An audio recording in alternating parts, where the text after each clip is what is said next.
So the revelations by KwaZulu-Natal Police Commissioner Nhlanhla Mkhwanazi has created an absolute crisis within the ANC. People aren't understanding what a crisis it has created for that particular party and its sloth-like President Cyril Ramaphosa. Now, the first thought may be, well, we've had other crises before. Why is this one different? Well, what's really different here is the scale and the actual charges that Mkhwanazi has made. It happens at a very different time politically in terms of the mood of the country and the reality. The biggest reality being that the ANC is no longer a majority party.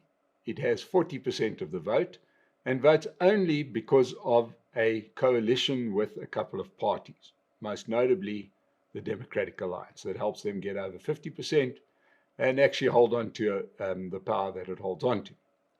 So let's have a look at what Mkhwanazi had to say and why is this so damning. Basically, it is the first time that we've had somebody high up in the police echelons saying that there is crime and there are politicians who are linked to the crime. We've never heard the police do this before. We've had parliamentary inquiries, we've had newspaper reports, we've had all sorts of things. You've never had a policeman get up and say, here's crime and these politicians are involved. And it's not just, crime by its very nature has a certain amount, a certain categorization. Sometimes a murder isn't just a murder. It's fine, seemingly in South Africa, if you shoot the Bafana football captain, you can get away with that. But it's a bit different when you start with political killings. And this was the whole thing, was that Mkhwanazi pointed out that there was a unit to investigate political killings, which has been a huge problem in KZN. And in doing those investigations, they started to unearth a whole lot of things.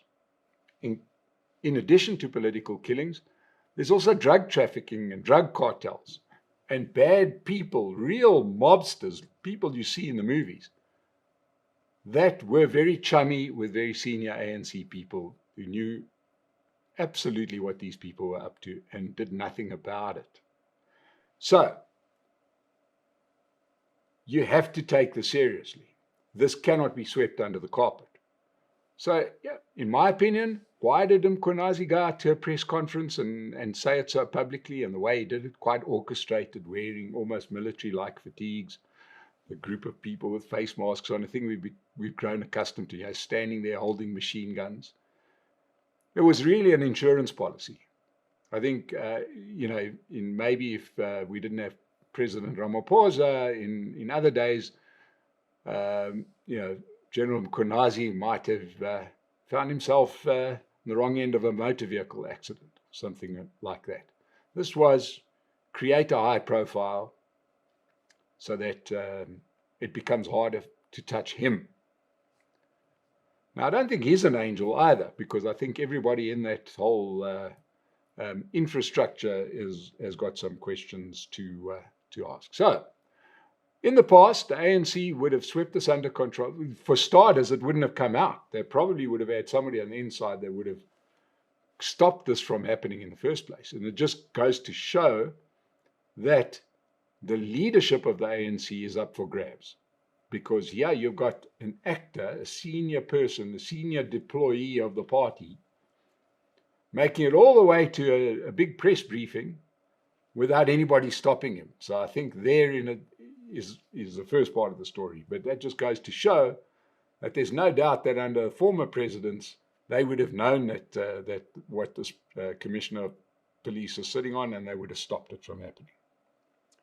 But like I said, what happens now? Well, the ANC don't have a parliamentary majority. So when it goes to parliament, they can't sweep this under the rug. They can't get parliament to agree that a swimming pool is a fire pool, as stated by the one and only Fikile Mbalula. Back in those days, when you got a majority, they could say, red is green, and they could have got parliament to vote with them. That's not the case anymore. And other political parties smell the blood in the water. We've already had statements from the Democratic Alliance, Konto Wesizwe, economic freedom fighters, to say that there has to be an investigation into this. They smell the thing. They're not going to allow the ANC to sweep this under the carpet. And why not? Well, all three, we're just looking at those three parties because they're the next three biggest parties, have something to gain by a downfall of the ANC. Let's think about it. Both MK and EFF see a big side on the left half of the ANC that could be potential voters for their parties, and the DA sees voters on the right of the ANC that could become Democratic Alliance voters if the ANC had to get into major difficulty. So there's a political incentive here. Of course, it immediately raises the issue of what happens with the government of national unity. Well, the government of national unity, as we know, has been in a bit of peril for almost since inception. And President Ramaphosa has treated the GNU and his partners with a bit of disdain. I'm in charge, you only here because we invited you in. We've heard these words. Well, now what happens when the king's in a bit of trouble? Suddenly he might need that government of national unity to help protect him. But he has built up no goodwill with that government of national unity. And that may come back to bite him quite badly. What are the options here? What are the options? So within the various options, let's take a look at some of the parties involved. Well, the Democratic Alliance has been treated really poorly in this government of national unity, to the point that most commentators, myself included, have questioned how much longer they could take this kind of abuse. Well, as they say, revenge is a dish best served cold. So perhaps what you do is you say, well, you're very quick to fire our deputy minister and then tell us that we this and we're that and we're not patriotic and so on. Now you want our help? Maybe not. The smaller parties, those sycophantic parties, Patriotic Alliance, Good, Al Jamar, those kind of parties, they live off the fat of whoever's in charge. Those guys will jump ship as soon as the ANC lose access to the wallet. They'll just go and try and do a deal with whoever has the power. If this government of national unity falls apart because one or other party leaves, a motion of no confidence is guaranteed. I said that the government of national unity has been problematic, has been in peril for a while. Until now, you've had a situation where the DA wanted to show themselves, and we did an interview recently with Helen Ziller where she reiterated it, that they want to be seen as nation builders, people that want the best for South Africa. That's why they're prepared to stick it out. We've seen by their actions that the ANC have said, they want the DA out, but they don't want to be seen as the people firing them. Suddenly, if there's a hint of drug cartels and political murders with your GNU partner, you may say, oh, for the good of the country, we're getting the hell out. This triggers the motion of no confidence. Right? What is going to happen immediately? We know that President Ramaphosa says he's going to address the country. Don't expect too much. This is Cyril Ramaphosa we're hearing from. We know that he doesn't act. He's not exactly a cobra ready to strike. Yeah, we've got a sloth ready to sleep. He's probably going to suspend all of the parties involved. So you'll suspend Mkonazi. You'll suspend Minister Mkunu. You might even suspend the police commissioner. Who knows? And hope that his hope would be to address the country and say, well, I've acted, I've suspended everybody, we're getting the information together, we'll come back to you. Good old Cyril. In his mind, months will elapse, we'll forget about it, it'll all go away. He'll do a little bit of a cabinet reshuffle down the road, and everything will be forgotten. But I think that the political landscape doesn't allow for that anymore. We've seen how hard it has been for him to justify his minor ministers in minor ministries, like higher education, like our Minister of Housing, Tembi Simelane, and her crime from a few years ago. How difficult it has been for him to keep that conversation quiet. How on earth are you going to get people to forget about your Minister of Police and drug cartels? Not too easily, I would say. So let's just say he's made this calculation. He says, well, let's keep this GNU together, because this is my best hope, is to try and sway the current partners to seeing things my way. Well, if ever that should happen, it gives all of those parties in the Government of National Unity, especially the DA as the biggest party in the Government of National Unity, to ask for bigger and better positions within government. And because the ANC would need them to keep this particular situation alive, they would have to agree to any request within reason. Maybe the Ministry of Finance, maybe the Ministry of Police.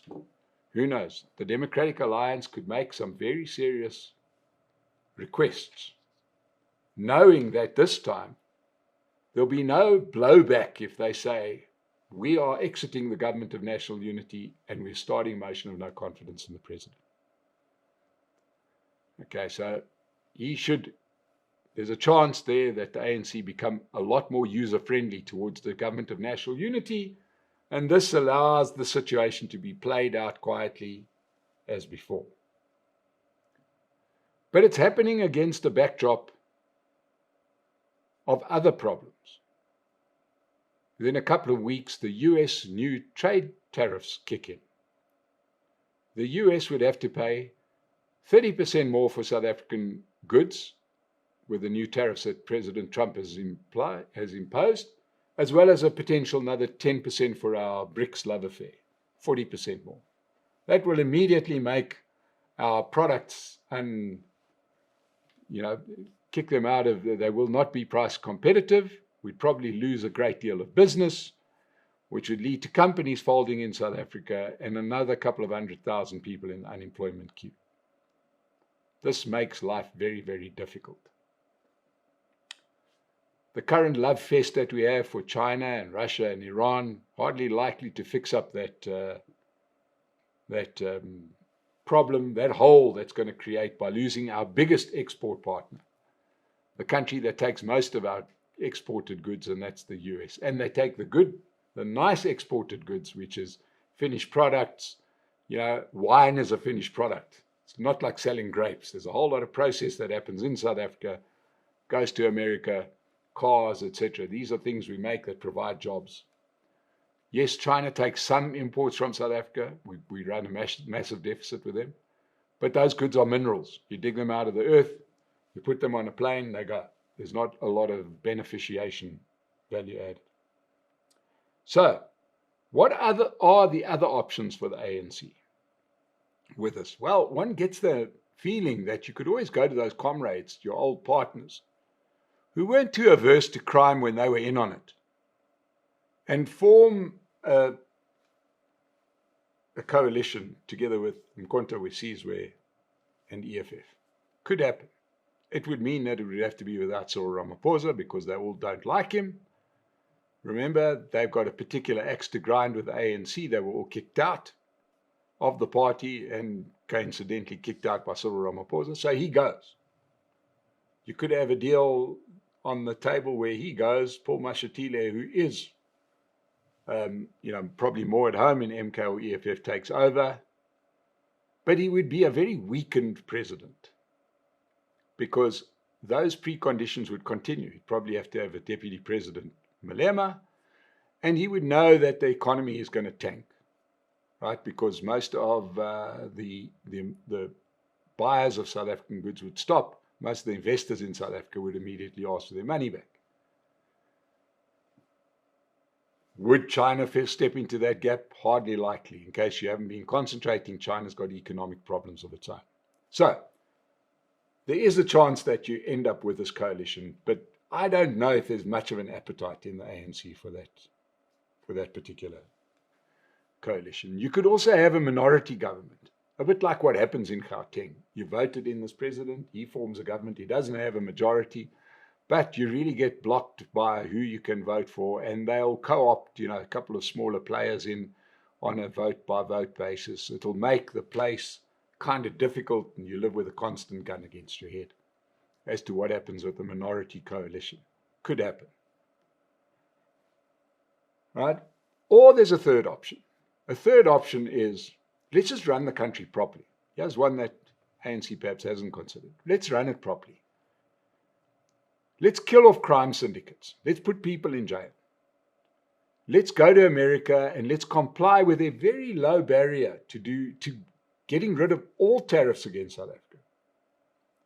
They've got 4 requirements, and they're not that difficult to meet. One is that we should outlaw or stop the singing of Kill the Boer. I don't think people are going to lose sleep about that. The second one is make rural crime a priority crime, especially farm murders. Well, let's try and make all crime a priority and do policing properly. Then they want no BEE requirements for American companies. Well, here's the shocking truth. Chinese companies have no BEE requirements. So why should American companies have BEE requirements? So perhaps that's a consideration, and perhaps not as ridiculous as it sounds. And then the last thing is to say, stop expropriation of land with nil compensation.